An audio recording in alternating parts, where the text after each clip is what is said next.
por megjithatë takimi ja ka vlejtur, mbledhja ka qenë e dobishme, për shkak se u sqaruan shumë gjëra.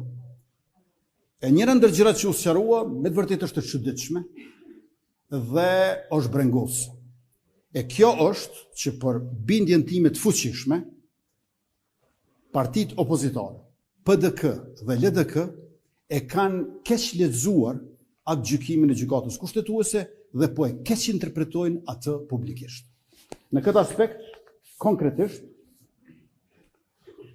gjykata kushtetuese nuk ka thënë që komisioni për votim të fshehtë është antikushtetues dhe as që votimi i fshehtë është i tillë. Po ashtu gjykata kushtetuese nuk thot askund që kryesuesi Avni Dehari ka bërë ndonjë shkel.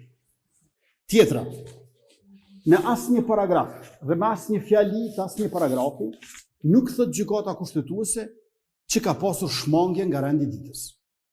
Rendin e ditës, gjykata kushtetuese e përmend në pikën 153 dhe tek ajo praktikisht tregon cilat janë 4 pikat e rendit të ditës.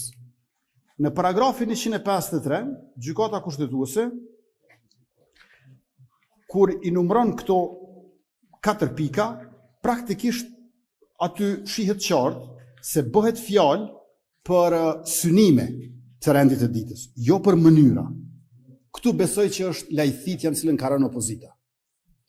Pika e parë e rendit të ditës, formimi i komisionit të përkohshëm për verifikimin e quorumit dhe të mandateve, kjo është kryer përfundimisht me 19 prill.